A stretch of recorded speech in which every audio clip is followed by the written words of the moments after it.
Now, this is the story of Juan Birumbete.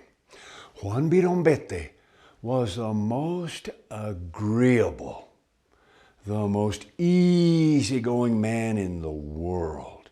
He never argued with anybody. He never disagreed with anybody. He never said the word no. No is a simple, simple word, but it seemed like he had never learned that word. People tried to advise him. They would tell him, Juan Birumbete, tienes que aprender a defenderte. You have to learn how to stand up for yourself. People take advantage of you. Juan Birumbete never said a certain word. Do you remember what it was? No? Yes, it was no. He would just shrug his shoulders and say, sí, está bien. Very well, he would say. He would go on his smiling way. Other people would make fun of him. They would tell him, Juan Birumbete, tú eres un mero simplón. You are a big fool, they would say. He would just shrug his shoulders and say, sí, está bien. Very well. His biggest critic was his cousin Abelardo. Abelardo told him, Juan Birumbete, everyone walks all over you. You're never going to be able to make a living. You're never going to be able to get on in the world. You're sure not going to find any girl who wants to marry you. But his cousin was wrong about the last thing. He did find out a girl wanted to marry him. Her name was Maria. She was the kindest, most understanding woman in the world. Juan and Maria were married one fine spring day. Abelardo went to the wedding, but he would whisper to anyone who would listen, Ya verás. Just wait and see. This marriage is only going to last until Maria realizes what a big fool her husband is. Well, Juan and Maria settled down to farm a small piece of land that was given to them by Maria's father. And as luck would have it, their little farm was right next to the farm of his cousin Abelardo. There was just a coyote fence between their two houses. And Maria's father also gave them an old spotted cow that he didn't need anymore. But after a few weeks, the cow stopped giving any milk. There wasn't any meat on that cow to eat, and she was too old and weak to pull a plow. So one day Maria said to Juan, Juan, why don't you take our cow into the village tomorrow and trade it? See what you can get for her. Well, as I think you know, there was one word that Juan never said. Yes, no. He just shrugged his shoulders and said, sí, está bien. Very well. And that evening when he was talking over the fence with his cousin Abelardo, he told his cousin about their plan. Abelardo decided to play a bad trick on Juan. Later that night, Abelardo rounded up several animals from his farm and he drove them down the road toward town. He left them in several places along the way. And then early the next morning, Abelardo got up. He found some old raggedy clothes he had around the house and stuffed them into a sack. And with the sack over his shoulder, he set out down the road toward the village. A few hours later, after Juan had eaten a good breakfast Maria had made for him, he tied a rope around the cow's neck and he started down the road to the village. He had not gone very far when a big dog came running out from a house beside the road and started barking and snapping at the cow's heels.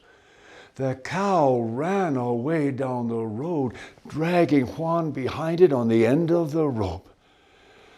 Just about the time Juan got the cow slowed down again, he met up with a stranger coming up the road. The stranger was dressed in raggedy old clothes. It was his cousin Abelardo, but Juan didn't recognize him. The stranger had a goat on a string, and he called out and said, "¿A dónde vas, amigo?" "Where are you going?" Juan told him, "Pues voy al pueblo para feriar esta vaca." "I'm going into the village to trade this cow." The stranger said, "Oh, that is a wild cow. I saw how she was pulling you all over the road. I'll do you a favor. I will trade you this goat for that cow." Well, there was one word Juan never said. He just smiled and said, "Sí, sí, está bien." And he traded with the stranger. Juan went down the road with the goat, and Abelardo tied the cow by the side of the road and hurried across the fields to get ahead, and he changed his clothes. Well, it wasn't very long before the goat decided she was hungry and ran to the edge of the road and started eating the weeds there. Juan tugged and pulled and got the goat back onto the road. But about every 10 steps or so, the goat would run back to the edge of the road and start to eat. After a half hour of struggling with the goat, Juan met up with another stranger coming up the road.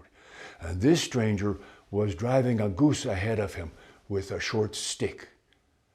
And the stranger called out and said, "¿A dónde vas, amigo?"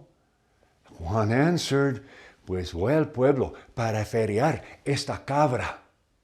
"I'm taking this goat to the village to trade her." The stranger said, "Oh, I can see that is a hard-headed, stubborn goat. I would do you a favor. I'll trade you this goose for your goat." Juan didn't say no.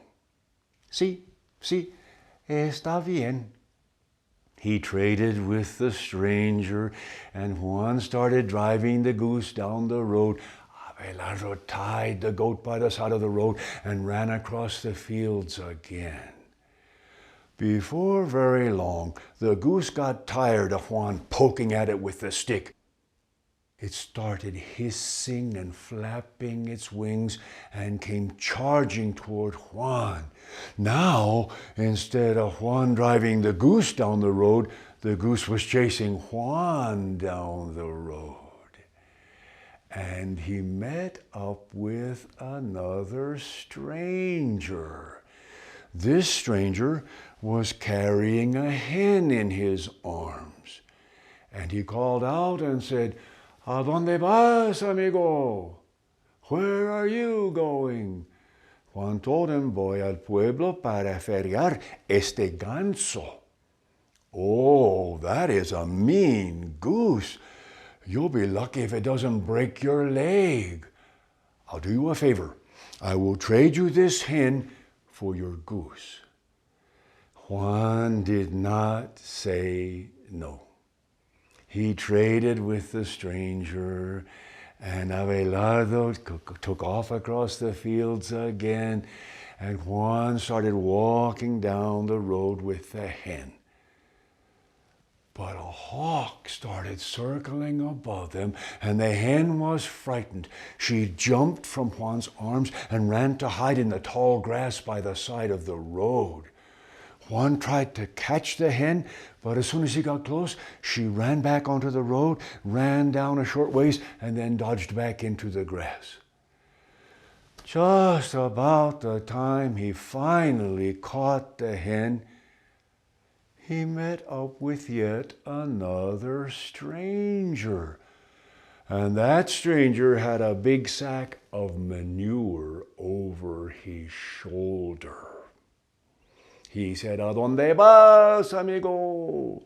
Pues voy al pueblo para feriar esta gallina. The stranger said, Oh, you had better be careful. There are big dogs up ahead. They're going to kill your hen. Juan had had one bad experience with dogs already, so he was concerned. And the man said, I will do you a favor. I will trade you this good sack of manure for your hen. Juan shrugged his shoulders. Sí, está bien. He made the trade, and he started down the road with the sack of manure, but then he realized there was no need to go into the village with a sack of manure. So he turned and he started for home. Just before he arrived at his house, he came to the house of his cousin, and Abelardo was leaning against the gate. He called out to him, Hola, primo. Hey there, cousin. How did your trip to the village go? Juan came over and told Abelardo all that had happened. And Abelardo looked more and more surprised and worried as he heard about each trade Juan had made. When he'd heard the whole story, Abelardo said, Oh no, Juan, your wife Maria is going to be furious with you. But the truth is, Maria had been standing at the door, waiting for Juan to get home. She saw that Juan stopped and talked to his cousin, and then she saw that when Juan continued on his way to the house, his cousin Abelardo had snuck over by the fence and was crouching behind it, looking through a crack and listening. She was suspicious. When Juan arrived at the house, she said to him, ¿Cómo te fue con la vaca, Juan? How did it go with the cow? And Juan said, Muy mal. Muy mal. It went really bad. The cow started dragging me all over the road. A man came along with a goat, and I traded him. Well, even a skinny cow was worth more than a goat. But Maria shrugged her shoulders and said, Cambiaste una cabra por una vaca. Oh, well, the goat could give us some good milk, and the cow's not giving milk anymore. And the goat can also eat the weeds around our house. Juan said to her, Oh, yes, goats really do like weeds. That goat wanted to eat the weeds at the edge of the road so much, I had a terrible time trying to keep it on the road. And a man came along with a goose. I traded him. Maria said, Cambiaste una cabra por un ganso. You traded a goat for a goose. Oh, well, we could use some goose eggs, and a goose can protect our house. You know, a goose can be as mean as a dog. Juan said, You don't have to tell me that. That goose was really mean. It attacked me. A man came along with a hen, and I traded him. She said, Oh, cambiaste un ganso por una gallina. You traded a goose for a hen. Well, we can always use the hen's eggs, and the hens are not mean. They're afraid of almost everything. Juan said, Oh, yes, that hen was so scared that when a hawk was flying above, it ran into the grass and I couldn't catch it. A man came along with this sack of manure and I traded him. When his cousin Abelardo heard that part of the story, he couldn't wait anymore. He stood up and looked over the fence to see what Maria was going to say. And she saw him from the corner of her eye. She pretended she was angry.